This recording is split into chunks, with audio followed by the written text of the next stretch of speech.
volta para este segundo e último bloco do programa Em Pauta, esta semana discutindo essa explosão da criminalidade no Brasil. O que falta na sociedade para que tenhamos chegado a essa situação?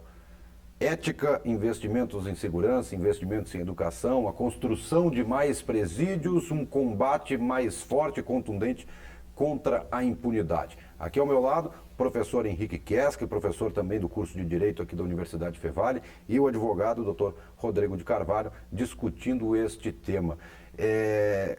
Tivemos diversas sugestões de debates aqui nesse intervalo, né, que vamos abordar nesse bloco também, mas eu gostaria de fazer uma pergunta que, às vezes, que estávamos conversando aqui e que muitas vezes vem à tona em discussões frente à sociedade brasileira. Pena de morte resolve a situação? Assusta o criminoso?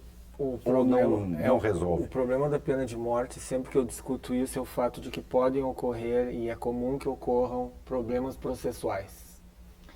Então, e a pena de morte é definitiva. Eu não posso resolver o problema, mas se a criatura estiver presa, eu posso reavaliar o processo. Então, se quiséssemos recrudescer com isso, eu não seria favorável à pena de morte em função dos erros, mas sim, daí então, uma prisão maior, ou até prisão perpétua, porque eu poderia revogar essa prisão de qualquer maneira. Verificando-se algum erro. E no sistema carcerário, nós estávamos discutindo aqui, eu acho que é importante reintroduzirmos a ótica do trabalho como forma de ressocializar mesmo, mas não de forma tão opcional como é agora, e sim que realmente se pudesse. Durante a minha adolescência aqui em Novo Hamburgo, eu sempre comprei sapatos da fábrica São Dimas aqui do presídio. Era maravilhoso aquilo. Incentivava. E existe a lei, eu acho que talvez o doutor Rubio pode falar, cada 3 dias trabalhados, um dia menos no cumprimento da pena, é isso? Isso. Até a questão do trabalho em presídios é aquilo que a gente comentou com o professor anteriormente.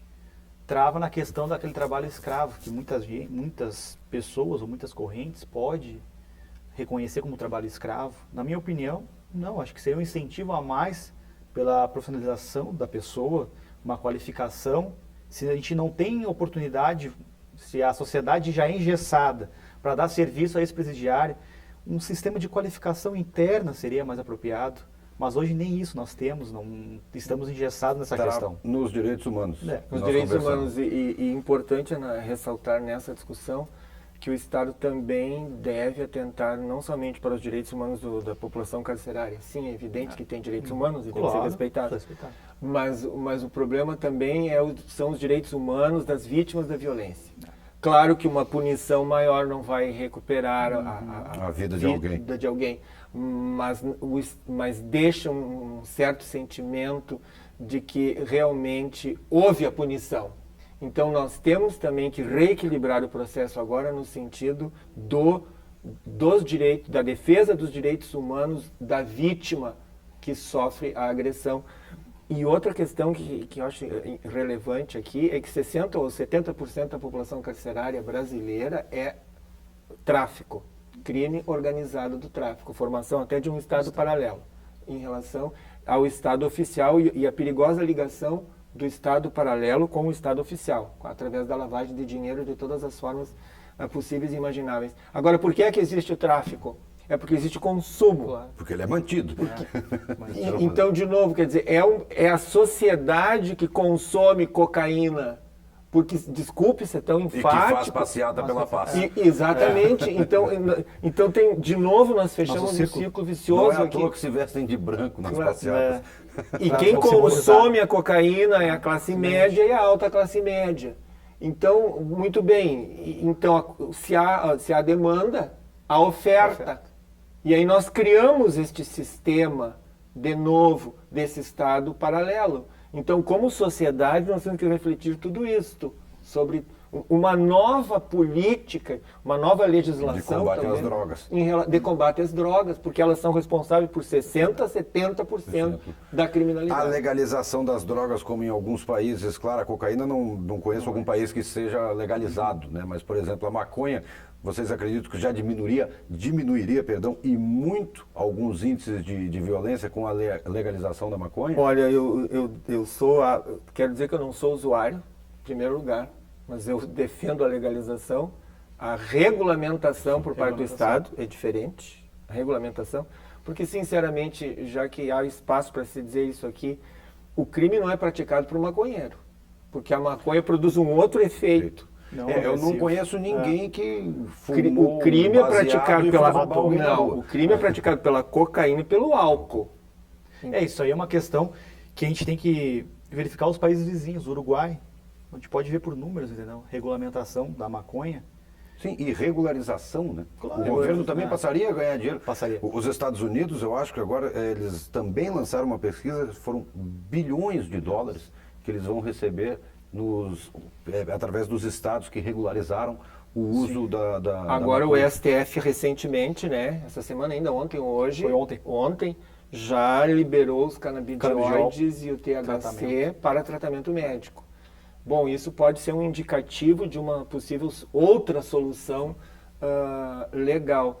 Mas é importante que todos aqueles que estejam nos assistindo se conscientizem que se 60% a 70% do problema da criminalidade no Brasil é o tráfico, então nós temos que o problema que se volta para o combate ao tráfico e ao crime organizado. E, consequentemente, ao usuário. Ao usuário. É. O problema social de quem consome. Uma questão que também vai querer concordar comigo, acho que o Bruno também vai, em relação à liberação da maconha. Mas antes de a gente ter essa liberação da maconha, tem que ter uma lei, tem que ter um projeto. Mas hoje em dia, a gente pensa, quem são nossos deputados? A bancada evangélica. Quem é que é nossos deputados? Quem é que está lá para defender os interesses da sociedade? São correntes diferentes. Nós não temos uma única corrente só. Então, o STF liberou em relação aos medicamentos. Em relação à maconha, tudo bem. Mas, por outro lado, tem uma corrente dentro do Senado, dentro da Câmara dos Deputados, que é contra, que vai ser contra. Então, a gente não tem uma posição consolidada para criar uma lei, mas isso pode ser um precedente para que futuramente haja essa lei. Certo. Agora, voltando à questão da discussão do trabalho, como o professor Henrique tinha proposto no intervalo do programa, o senhor não consideraria ser trabalho forçado, necessariamente? Seria talvez uma forma também de penalizar esse cidadão que cometeu um crime? Olha, em primeiro lugar, o cidadão... Ajudar a sociedade trabalhando? Exatamente, o cidadão comete o crime, ele tem que saber que ele não está lá de férias. Isso é um custo. E alto? E alto, muito mais alto que a criança na escola. Então, sinto muito, acho que precisa haver aqui uma clara definição nesse sentido no sentido da punição, que realmente ele deveria, inclusive, pagar a estadia. E de que forma pagaria a estadia? Através do trabalho. Eu não consigo ter a percepção de que a obrigatoriedade do trabalho seja uma punição, uma situação comparável, como o colega disse aqui agora, à escravidão. Mas é isso que é alegado por determinadas correntes de afrouxamento disso. O trabalho, sim, redime, ressocializa, reeduca. Ele poderia atenuar a pena, ele poderia pagar a estadia, ele poderia fazer uma poupança para si quando saísse ou até para a própria família. Mas trabalhando, eu não entendo que outro argumento contrário... Qual o problema disso? Eu trabalho, todos nós aqui trabalhamos.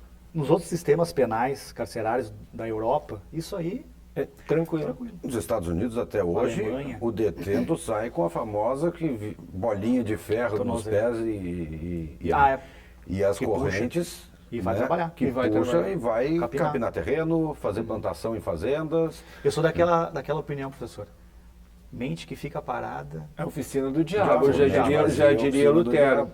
Então eu acredito que nós teríamos que pensar realmente, como ele coloca aqui claramente, essas concepções básicas e simples, respeitando minimamente direitos humanos, com certeza, mas nós não podemos mais, enquanto sociedade, nos omitir diante desse problema. Educação é a solução, com certeza absoluta, daqui a próxima geração, 2, 3 gerações. Enquanto isso, temos que criar mecanismos eficazes de execução da pena e até de um recrudescimento da pena para evitar o sentimento geral de impunidade. Há hoje, na opinião de vocês, uma vitimização de quem comete o crime? Porque passa a ser a vítima, e isso se vê claramente nas redes sociais, se vê claramente em algumas discussões, o bandido sendo considerado vítima e não a pessoa que foi assassinada. A pessoa que teve o seu bem material roubado, um carro, alguma coisa furtada. Né? Se coloca hoje o fato de que, não, esse bandido roubou por culpa da pessoa que trabalhou para ter aquele hoje bem. tem também uma grande parte da sociedade, uma grande parte das pessoas faz essa parte de vitimização da pessoa, do delinquente. Por quê? Porque acha que aquilo ele não teve culpa, enfim, eu não sei o... Que é a estrutura da sociedade. Não sei que o Estado não dá o suporte adequado, por isso que ele faz esse delito, o crime, entendeu? Eu acho totalmente errado, entendeu? Eu acho totalmente errado. A gente tem que entender uma coisa no direito. Tem o princípio do contraditório e da ampla defesa. Ok. Mas tem que estar preso. Se cometer o crime, tem que ser eficaz essa lei. O processo tem que ser legal, o devido processo legal. Tem a ampla defesa, tem o contraditório, vai ter as oportunidades. Mas não estamos na rua. Não estamos na rua. Então, o Código Penal, ele é claro nisso. Essa questão do nosso ordenamento jurídico tá correta. Porém, a eficácia da lei não está sendo aplicada. Porque aí vem a questão de novo, da alta população carcerária. Então, é uma bola de neve. Mas, assim, hoje em dia, sim, tem essa questão da vitimação do delinquente. Vocês acreditam que o local, o ambiente onde essa pessoa reside, nasce, cresce, influencia numa formação de caráter criminosa? Influencia, mas não determina, senão nós chegaríamos ao absurdo de dizer que todo pobre é bandido e todo rico é bonzinho. E, na verdade, não é. Alemanha, Estados Unidos, Suíça... Tem bandido, tem criminalidade, entendeu? Então, as condições socioeconômicas, claro, com certeza, influenciam, mas elas não determinam a prática criminosa. A estrutura do crime é complexa, é psíquica, é social, com certeza, né? Mas isto tudo precisa ser colocado no direito através do devido processo legal. Isso aí é uma maneira discriminatória que a sociedade tem hoje, infelizmente, dizendo que o pobre é o que é o errado e o rico é o bonzinho. Sim. Só que hoje a gente vê o quê? Os maiores crimes, Operação Lava Jato, questões da Operação Zelotes, e tem outras operações por virem. Não envolve nenhum morador de barraco em favela. Não envolve. Então a gente tem que ter essa consciência que não é a classe social que determina o delinquente. Tá certo. Professor Henrique Keski, Rodrigo, obrigado pela participação de vocês aqui. Infelizmente, nosso tempo acabou. Acho que a gente teria assunto para ficar debatendo isso até o Natal, né? Mas, infelizmente, temos só meia hora e temos que encerrar o programa. Gostaria de agradecer mais uma vez a participação de vocês e se vocês quiserem fazer alguma consideração final sobre este assunto, a câmera está à disposição. Eu gostaria de dizer que, na verdade, o problema da violência é um problema de todos nós. Envolve o Estado, com certeza, mas envolve também as instituições da sociedade civil organizada e principalmente a nossa cidadania ativa. Nós precisamos agir muito mais do ponto de vista da cidadania para resolver um problema conjuntural da sociedade, que é o aumento da violência e a própria violência em si. Eu faço das palavras do professor também, acho que é um problema social também. Nós contribuímos para isso, nós temos um papel importante na sociedade. Se a gente tiver esse papel de radicalização, querendo que bandido tem que morrer, bandido tem que ser preso, a gente tem um papel muito forte na sociedade. Então a gente tem que atuar também em conjunto e também pensar positivo em relação à eficácia das leis e à eficácia do Estado para dar esse suporte a todos nós da sociedade. Beleza. Obrigado, então. Mais uma vez agradeço a participação de vocês. Professor Henrique Keski, advogado do Dr. Rodrigo de Carvalho. E o programa Em Pauta desta semana fica por aqui. A você que nos acompanhou, muito obrigado pela sua audiência. E até o próximo programa.